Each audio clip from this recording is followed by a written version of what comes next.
Okay, so good, good morning, everyone. Um, since we have uh, since we don't have face-to-face classes this morning, so I will give my short discussion this morning. So students, make sure to uh, watch this video discussion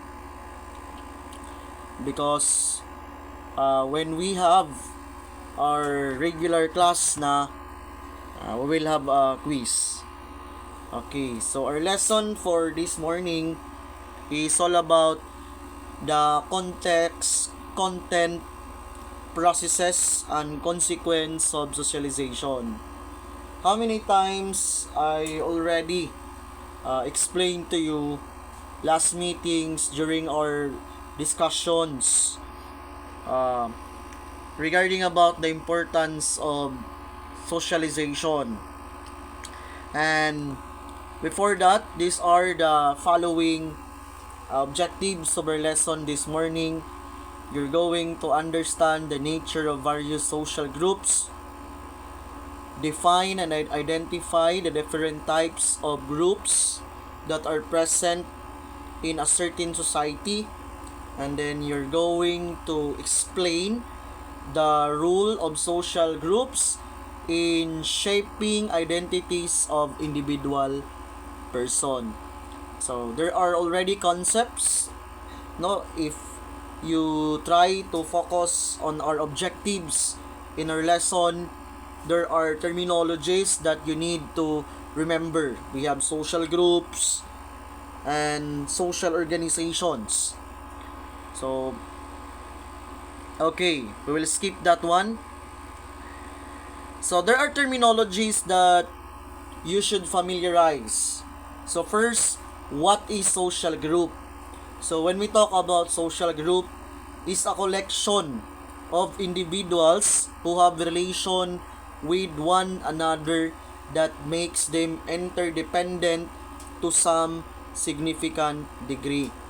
So of course, you cannot form a social group if you don't have members, no? And that is why in a certain social group, there is a collection of individuals who are considered to be members of that particular group or organization. Another terminologies that we need to familiarize, we need to remember in this particular lesson is all about or is interdependence. So what does interdependence means? When we talk about interdependence, it is a necessary condition that exists within social groups because it is what enables its members to pursue shared goals, values, and principles.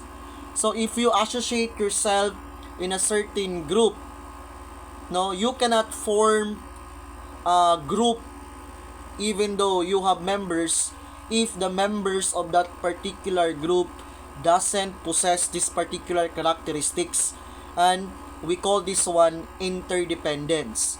So members of that organization, members of that particular group should work together in achieving the shared goals of the members of that group or in that organization. And when we talk about interdependence, it also explained to us that in a certain group, no, when we talk about the concept of interdependence, every members should work for the benefit of the group. If what are the values, what are the core values that are embraced on that particular group or organization, every members should be knowledgeable, no, should use that one in their respective life as a member of that group, no, and all the principles.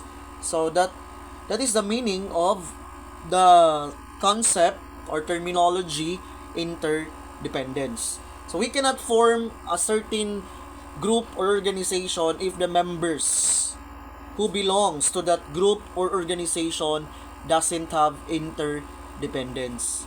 So it needs interdependence so that the members will work together hand in hand in achieving the shared goals of the organization, the shared values of a certain group organization, and the vision of that certain groups. Every members should work together, no?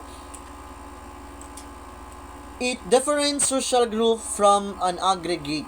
So aggregate is a mere collection of people within a particular place and time.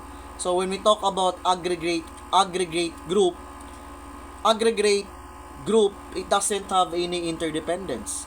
The people just uh, the people in that particular place, no, they just go in that area, no, same place, same time, but they don't have these characteristics that we call interdependence, no.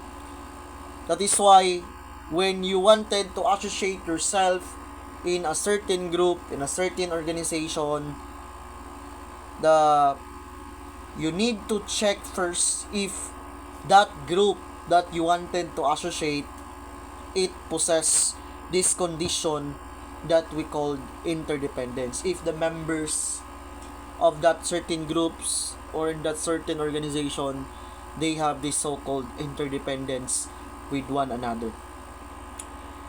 Members of society belongs to the following social groups. So there are different social groups that are present in our society. So let's try to understand each other or each of these following. First, we have primary group, secondary group, we have in-group, reference group, and network group. So first, we have primary group. When we talk about primary group, it is a small, intimate, and less specialized group whereby members engage in emotion-based interaction and in the interdependence over an extended period of time. For example, in your family. Family is an example of a primary group. It is a small but there is an intimate relationship between the members of that particular group. Now, there is an emotion, especially within the family, that you associated yourself. And in the primary group, one of the basic characteristics that are present in the primary group, it has interdependence with the members of that particular group. Number two, members that are present in the society, we have, when we talk about social groups, we have secondary group. So in secondary group, it is much more larger compared to primary group, less intimate, and more specialized group, whereby members engage in objective-oriented relationship for a limited period of time. So in secondary group, it is much more larger compared to primary group, but it doesn't have intimate relationship if you try to compare to primary group.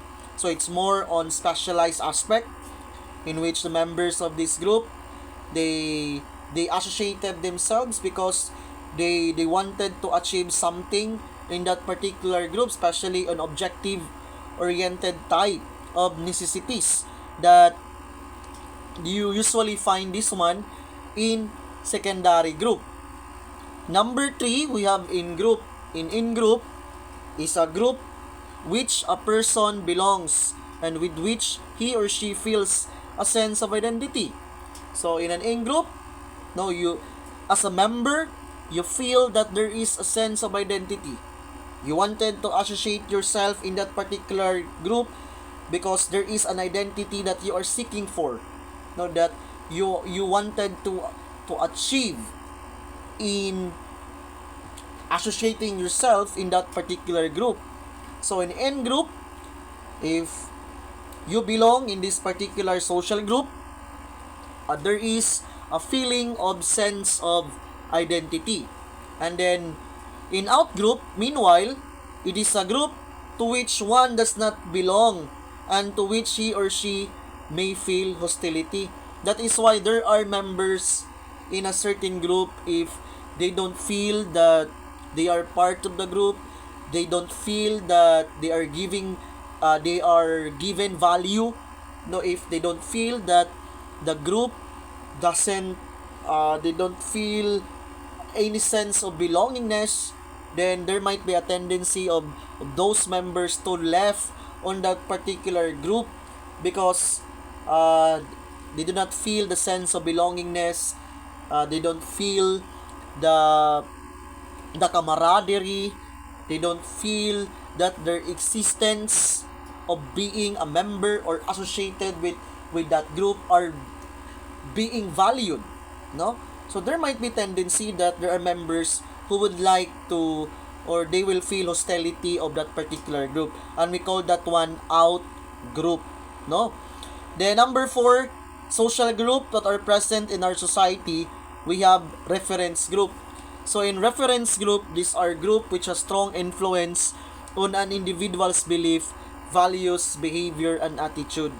So there are times that because of the strong influence of that particular group in you, no, your personal beliefs, your personal values, your personal behavior and attitude might have also an influence that you get out from that particular group that you associated yourself for maybe a long period of time or a short period of time.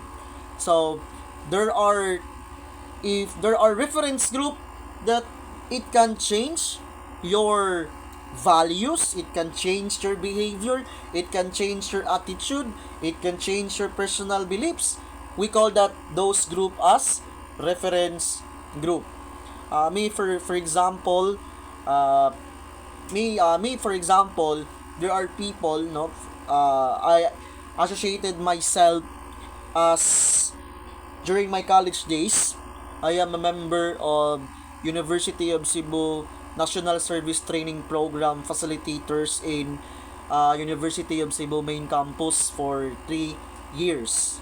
So from my second year, third year, and fourth year, I was blessed to be associated of that organization, and I learned a lot of things from that particular group, and it really influenced me, and it gives me a lot of changes the way how I perceive my course during my college, and it gives me a boost to my confidence, especially that when I am just a college education student.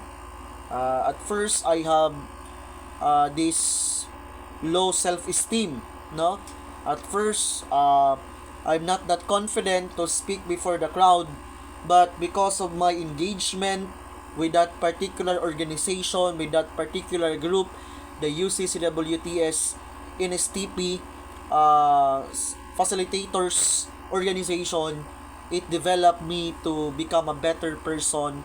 No, it gives me a lot of opportunity, it gives me an exposure, and that is why I am very blessed and I'm very thankful during my college days to be associated with that group, no? And that group is my reference group during my college days because it gives me a valuable impact of who I am today, and it gives me a lot of it gives me those experience that I learned from being a member of that organization. It develops me to become a better individual, especially in my teaching career, no?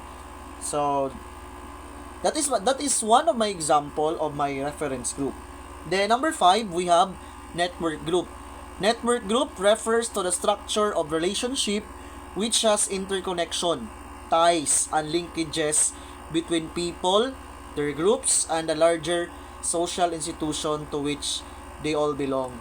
So it's very important that when we talk about network, you are establishing connections or linkages.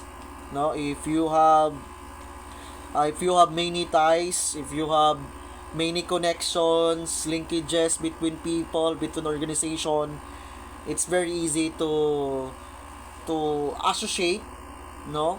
And there are groups that are considered to be this type of social group, networks, no? And these are the 5 social groups that we need to familiarize in our discussion this morning. Primary group, secondary group, in-group, out-group, preference group, and network group. Okay? So, if you have any questions, please PM me in my messenger. No? If in our class GC, kindly PM if you have any questions. I will just send the activity to be answered by you this morning in our GC. If you don't have any questions, thank you for your listening. God bless everyone, and goodbye, and see you next time.